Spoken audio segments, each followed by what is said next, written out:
What's up, traders? Welcome back to Elias Trades. This is week 4 of my $50 to funded challenge. And yeah, we finally had our first losing week. But honestly, this week has taught me one major lesson: never trade on bad Wi Fi. It cost me the biggest loss of the challenge, and I'll show you exactly what happened. Here's the spreadsheet recap. Only 4 trades this week, only traded 3 days, and week 4's total came out to minus 64 cents or 0.64%. This was a tiny red week, nothing crazy, but every red week has something to learn, so let's break down each trade one by one. Editor here, forgot to mention, we added to $100 before this week, so you'll see that. Anyways, enjoy the video. The first trade of the week was started strong. It was AMIX, Autonomics Medical, on November 17th. This was actually my biggest dollar win of the entire challenge so far. The strategy was, as always, the pre-market gainer. I entered at $1.21. I sold at $1.27. I had 61 shares, and it was actually my shortest trade so far. It was only 10 seconds, and I gained $3.66. The setup was clean, the volume was strong, the VWAP pattern was perfect, and I instantly popped. Honestly, I could have held longer, but I took the safe exit and locked it in. This is a great way to start the week.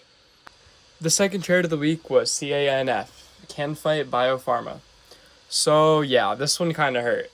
It was on November 18th, and I entered at 0.5599 and exited at 0.451. About 132 shares, and the duration was 30 seconds. I lost about $2. So it was actually a pretty good setup, but the problem was fillage. My order just did not fill fast enough, so I actually lost.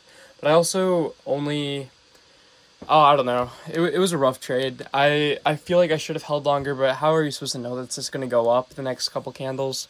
I mean, I scalp, so I'm in and out. So I don't want to hold for 2 minutes just hoping it's going to go up because I can just lose a lot more money. So yeah, and when I was trying to exit, the order didn't fill, so there was a fillage issue. And yeah, so this trade almost made me think of whether I should even trade small cap penny stocks. But usually the fillage isn't an issue, but like I'm thinking long term, like what if I put in a lot more money and I can lose a lot more money in the future? But it's okay. Things happen. On to the next trade. This is the third trade we took. So we took NVVE, New Wav Holding. So this is the worst trade of the week and probably ever. It was on November 21st. I entered at 0.262, exited 0.2555. I bought 277 shares and I held for 2 minutes. I lost $2.67, which puts us below everything we made this week. And honestly, this trade was just desperation. The EMA was below the it was below the 25. And the pattern was weak, and I just decided to enter. The worst part is I took it on bad Wi-Fi, so the chart was lagging, so I made a bad entry and a bad exit. And yeah, so this trade really just made me think that I need to stop trading when the conditions aren't right. I know I've talked about this before, but I need to follow the rules. I think I was just desperate to make back the trades that I had from, I don't know, Tuesday, but it's okay. So we kind of bought in right here, and then it just dumped. Like the EMA was just not where it was.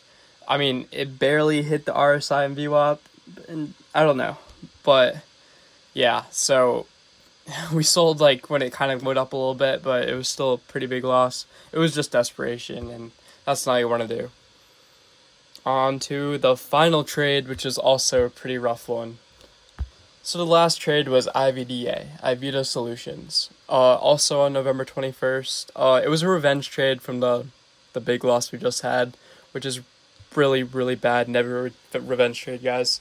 It was a small win, but honestly, emotionally, it just wasn't worth it. I stuck to the rules of this one, but I don't know. Revenge trading's not good. So I entered at 1.08, I sold at 1.09. It was only 23 shares, 18 seconds, and a 34-cent gain. Honestly, I shouldn't have taken this trade. It could have totally gone wrong and just turned a losing week into a worse losing week. So definitely do not revenge trade. So this week totals out to minus 64 cents. This is my first losing week, and honestly, I'll take it. The biggest takeaway is you can't take clean trades without clean conditions, good Wi-Fi, good spreads, good setups.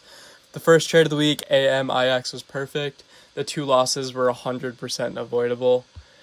If you want my full pre-market checklist, comment checklist and I'll drop it for you. As always, every trade is showed transparently on the spreadsheet. There's no BS, there's no fake numbers. Thank you guys so much for watching. I'll see you next Sunday for week 5. Peace.